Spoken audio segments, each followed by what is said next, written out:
Well, thank you for joining us today. We're going to be talking about Croatia, a place that we really love.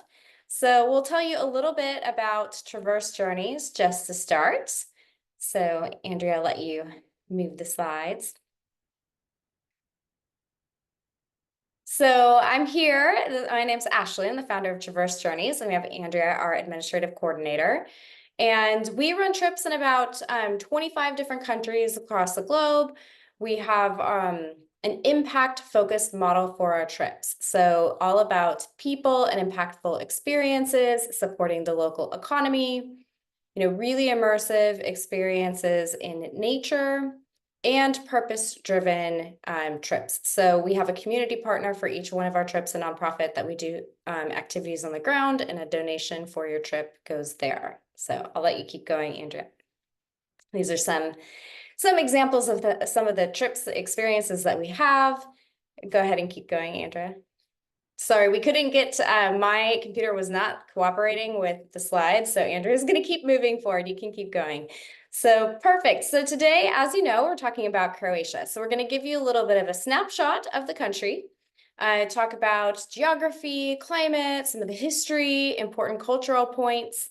We'll talk about the Traverse itinerary and what makes it unique, review the day-to-day details. We do have an add-on to Montenegro, which is its next door neighbor and absolutely gorgeous. So we want to talk about that too. You'll learn a little bit more about our community partner, what the accommodations are like, what the food is like in Croatia, some of our best travel tips, and of course, stick around up for the end. You'll get your discount and we'll have time for some questions. So, all right, let's do it. So as you know, Croatia is in the Balkans area in Europe. So it's surrounded by the Adriatic Sea. There's a lot of influence from Italy coming from the west. It was part of Yugoslavia. And so there's also a lot of cultural influence from the surrounding areas, Serbia, Montenegro. And you can also see that it's quite a long country. I mean, it goes up north, like where you see Zagreb, which is where we start. And then we head down towards the coast, and you can see Zadar and Split on there. And actually, it's hard to see on this map, but there's a little tiny bit of Croatia that crosses Bosnia and Herzegovina before you get to Dubrovnik, which is like really close to the border of Montenegro. So just a little bit of like snapshots for you. So kind of near you, Natalie, similar size to West Virginia. So, relatively small country, like in terms of like the states, the state size. They have 20 counties and they have 4 historical and cultural regions. So different like microcultures. There's like kind of Croatia proper, then there's Dalmatia and Istria and Slavonia. About a 4 million population. They recently switched over to the euro, so it's very easy to use euro there. And major airports, like Zagreb has Croatia's main major airport. There's also one in Split. There's Dubrovnik. There's also Zadar. Zagreb and Dubrovnik are we do the flights, like where you'll be flying into and out of for this itinerary, unless you continue on to Montenegro. But both of those have international round fares to, of course, other cities in Europe and easy to get to from the States or from Canada. So when we're there, you see like Adriatic and Dalmatian coasts. The trip that we have coming up is in July. In June. We have some other clients there in July, but in June, so you're gonna have really nice weather, early summer weather. It's very much like of a dry climate that's like that kind of like Mediterranean. You'll see lots of olive trees. You get kind of those like drier winds, really beautiful hiking areas. When you're a little bit more inland, like when we go to Plitvice lakes, it's very lush and very green. As you go farther up north, like the winter times are chilly, cold, very beautiful fall colors. If you ever go there in the fall, it's like very, very colorful. It's very biodiverse. You have lots of different wine regions there, olive oils, of course, seafood galore. There's like really incredible seafood culture there. And then, of course, its history is very shaped by the geography, by being so close to the ocean, being among trade routes. And you'll learn a lot about that when you learn about the history of Croatia as you travel throughout the country.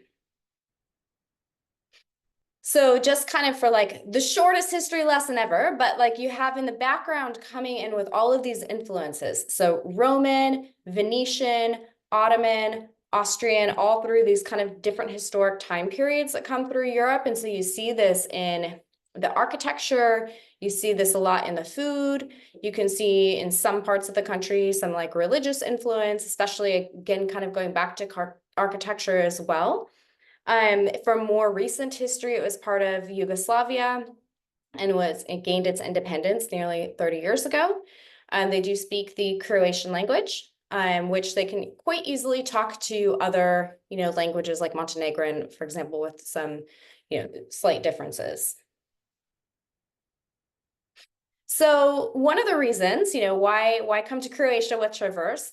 We really love our human-centered experiences. We love meeting people on the ground, getting to know your guide, getting to know like farmers and winery owners, and like what is the day-to-day life for Croatians. So we really focus on, really incredible local guides. For the group tour, we have a main guide who's Croatian who goes with you the whole time, as well as local guides who are specialists in their city, which is also really important with the different histories. For example, like Zagreb's history is very different than Dubrovnik's history. So it's really important that you have that local guide there. Do not have flags. You won't be walking around with any kind of microphones or anything like that. We really focus on the cultural immersion part of it and people and planet minded. So we like to support locally owned hotels, and bed and breakfasts and restaurants, as much as we can. We really curate those activities so that you get like this nice blend of history and culinary and really leave with memories.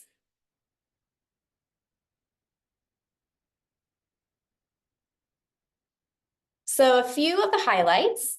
So we've handpicked your hotel accommodations. We really love like different B&Bs.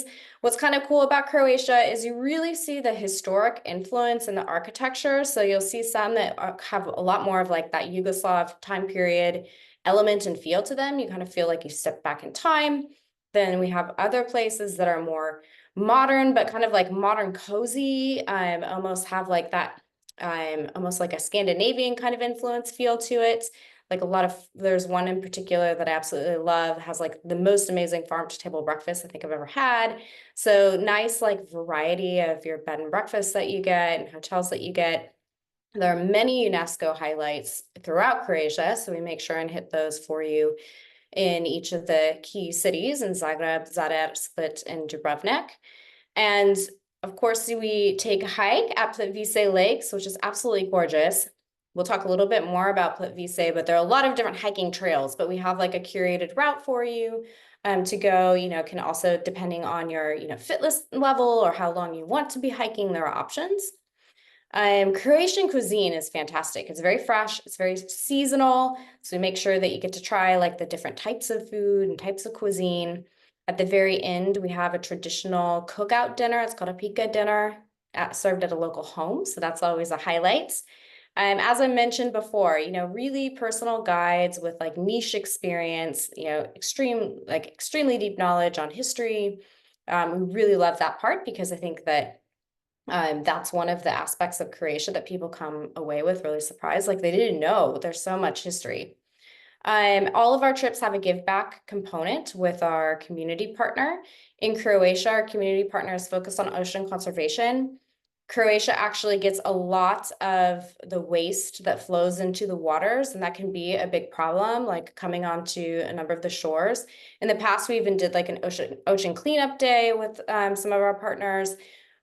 These days we meet with them and your donation goes there and you get to learn about their initiatives. And a lot of it is education, like education with cruise ships, waste management on cruise ships, education for cruisers and people who are, the ones like having the trash, creating trash. How can we better both mitigate it and have a better solutions for wasting it or disposing of it in the best kind of way? So in terms of our trip, if you do the group trip, always a small group, 8 to 12 people. The next departure is in June. There's also a self-drive option. So if the group dates don't work for you, Croatia is a super easy place to navigate and drive. If you need to, you can easily get an automatic car. It's not a problem. And so we have that as an option too. So if you either want the independence of it or the dates for a group trip don't work, that's a great option. So just a few things for past travelers, what they had to say. Christy, she said, and she did self-guided, she loved the flow and structure. Zadar was her favorite. The local guides felt very personal and really enhanced my knowledge of Croatia. Loved how knowledgeable and friendly they were. Wes said, I'm amazed at how many good restaurants are here. No bad experience. Peka dinner was excellent and the hostess were great. Definitely recommend to continue this. And then Katie said, and we get this a lot, I'm not a tour person. I usually shy away from organized groups due to the fact that I mostly travel alone and prefer to be on my own schedule. But I have to say, with a balance of scheduled time versus free time and like-minded people who I now call my travel buddies, I can safely say I would book another tour with Traverse any day. So let's take a little trip. Okay, so we kind of went over the itinerary a little bit, so you can see this kind of a little bit closer in. So we start in Zagreb, get a lot of history there, head down to Plitvice lakes. There's a really small little village called Rostock that we stop in for like a coffee. It's very picturesque, very beautiful. Then we head on to Zadar and to Split, which is very ocean-centric. It's beautiful. And then we stop in a little village called Ston that has this medieval wall. And then we head to Dubrovnik. Of course, this is over 8 days. So we make it, we break it up for you. So when you get into Zagreb, we have, we take care of your transfers from the airport. You go to our hotel, which is in the forest. This is one that's in the kind of a little more of that old Yugoslav style. So I think it's really fun and unique. If you're doing self-guided, we can arrange it all for you, but you can pick up the car at the airport and drive to the hotel. There's parking on site, so it makes it really easy. Zagreb has a really amazing culture, like arts and culture. Yeah, it does kind of look like one of the squares in Lisbon. It's like Natalie, it's a really cool historic square there. Zagreb also has really great gastronomy. There's a market, so you have a chance to visit that. And we have a fantastic welcome dinner spot that we have like picked out with seasonal cuisine.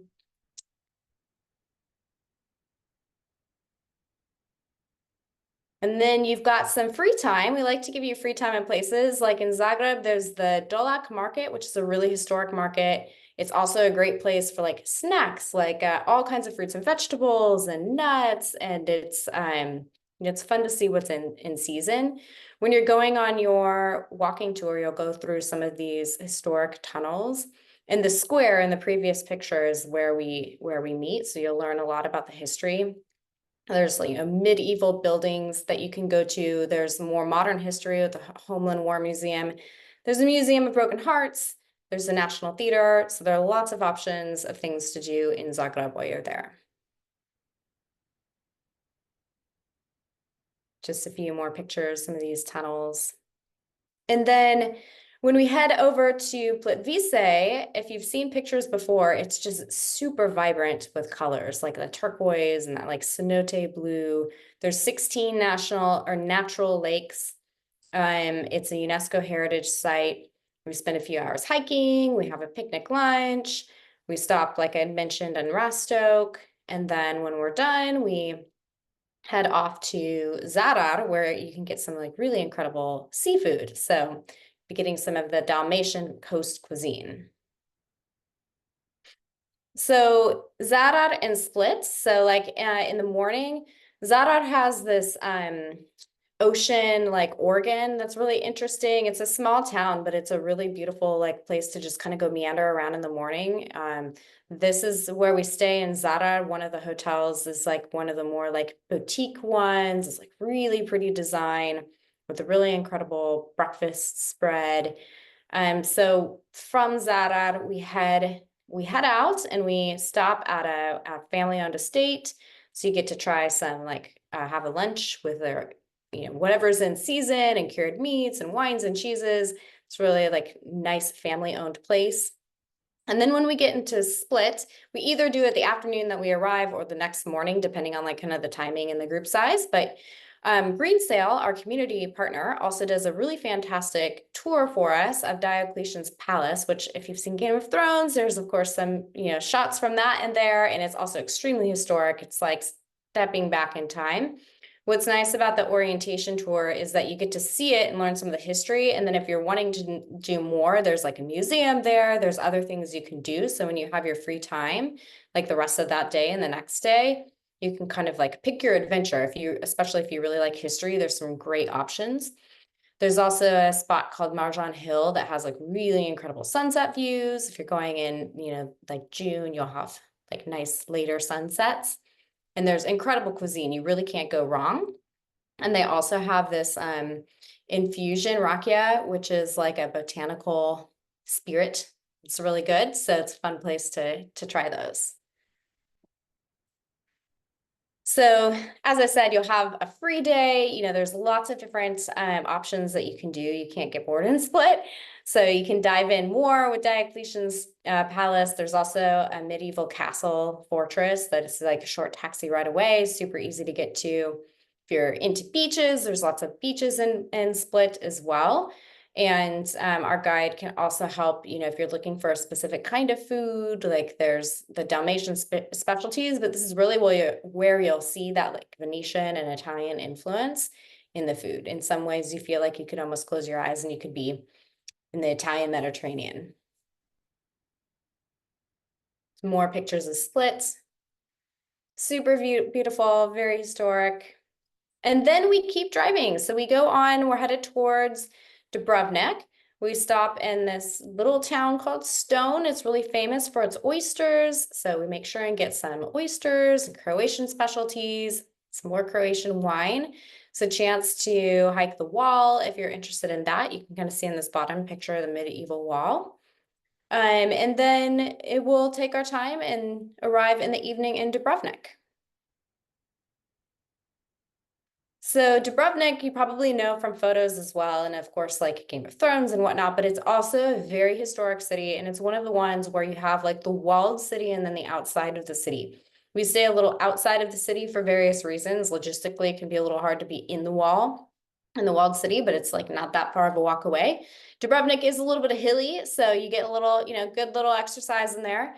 But we start the next day with a walking tour of like the old it's called Stari Grad, the old town. And if you want to continue on, that you can walk around the fortress wall, which is really cool to see because you get to see like the ocean and you get to walk around the entire city. There's also like a mountain. If you were to go left from this photo going up, you can either walk up it, or you can actually take like I forget what you call it, but like you can go up to the mountain to have like really spectacular views of the ocean and the whole city below. So make sure and give you, a good bit of time in Dubrovnik for free time, because later in the evening is when we head out for the Peka dinner experience. So this is where you get this like old style traditional cookouts, 4 courses of food, local wine, and you really get to learn about like what's it like living in like as a villager in Croatia. More pictures of Dubrovnik. So pretty. And so if you want to depart, from Croatia, this is where you would depart anytime from the Dubrovnik airport. Or if you have the time, I really highly recommend Montenegro. So before we get into that part, just so you can see kind of what some of the accommodations look like. So you can see the one in the forest. This is our Zagreb accommodation, like a little bit more of that like old Yugoslavian influence. And then on the bottom, you can see kind of like the more modern one of the ones that's like really boutique and nice. And it almost has like a Scandinavian look to it. The beautiful breakfast room where you get to have like just natural light coming in. And then this is our community partner, Green Sail. I mentioned we used to do ocean cleanups in the past. We don't do them right now just because it gives you a little bit more free extra time, because like time is limited. But our donation, which is 1% of sales for each trip, goes to the community partner. And this is who you'll learn with about what their initiatives are with ocean conservation, specifically in Croatia and in the sailing and like cruising community. And then here's some examples of food in Croatia. So they definitely have like a meat culture, but as well also a fish culture and a lot of fresh seasonal foods. So like in the spring, you might see a lot of berries. In the fall, the picture on the left is like a pumpkin soup. I'm obsessed with the pumpkin soup there. It is absolutely amazing. They also have this like very dark green pumpkin oil. That's like what's on the top there that you see. That is just absolutely incredible. If you're into food and you want a unique gift to bring home, I would definitely get some of that pumpkin seed oil. So just a few like travel tips. Croatia by and large is like a seasonal place to visit. And so I always think it's a great idea to put it on your apps. If you're like traveling in a few weeks, put the different destinations and cities on your apps. But in general, if you're going in like the late spring or early summer, it's going to start getting warm. It does get hot in the summertime, but it cools off because it is like a drier climate. So warm days with a nice cooling off at night. It's really nice to have layers. Croatia is very safe. In terms of like street smarts and safety, just like in any other city, when you're in a more crowded place, you just want to make sure that your like purse is on you safely and you don't set things far away from you. But by and large, Croatia is a very safe place for travelers. It's not even, it can happen, but I wouldn't say pickpocketing is even a very, very common thing. Cultural etiquette. People are very kind and friendly, tend to be a little bit more formal in Croatia.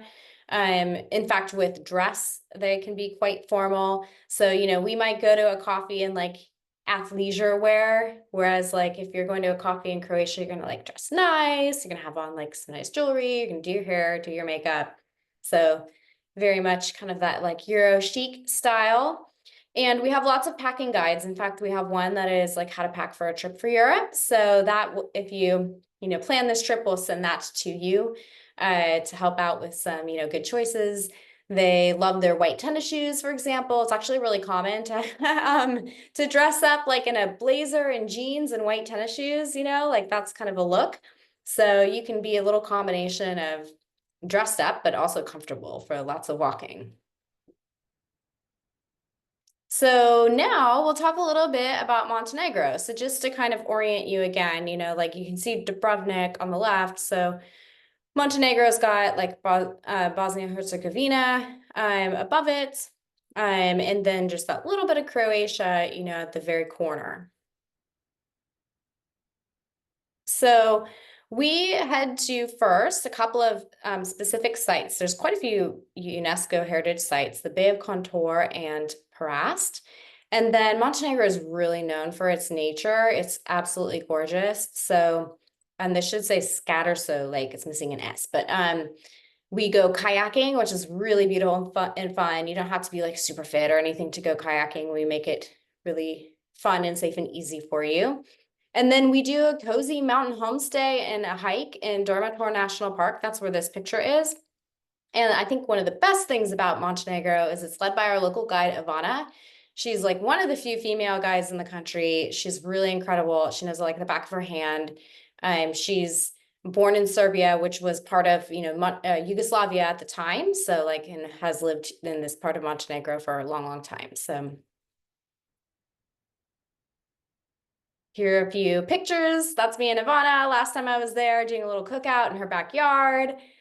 She knows everything about everything, which is just so great. And she's got all these like random things. Like she's been caving in like 30 different caves, and she's got two boys that are super cute. She's does tours all over kind of like this area, Serbia as well. We actually met up there the other year. So these mountain cabins, if you go back one just for a second, Andrea, this is like these cozy little cabins that we stay in.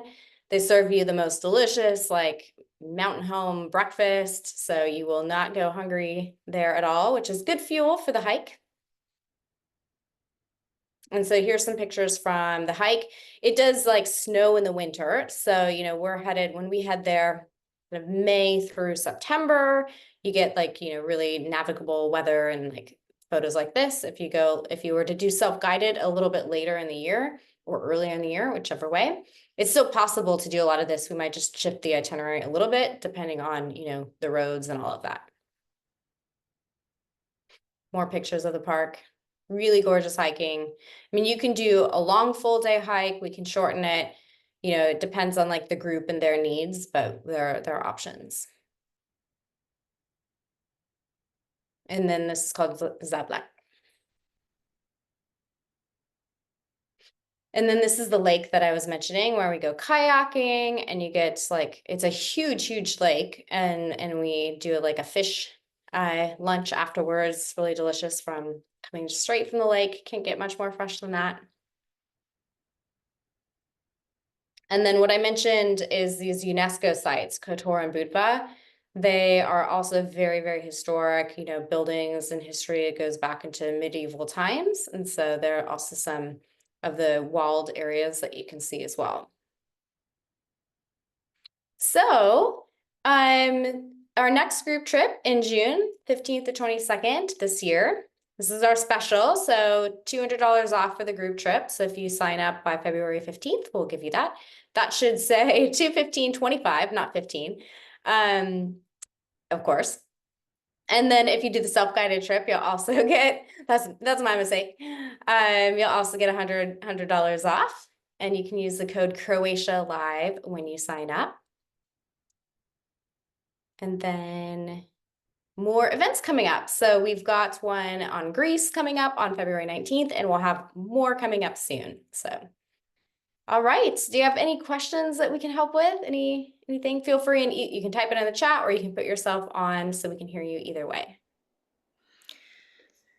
No, this has been great though. We are fortunate that we've been invited to someone's birthday party that's a 9-day trip to Croatia and Montenegro.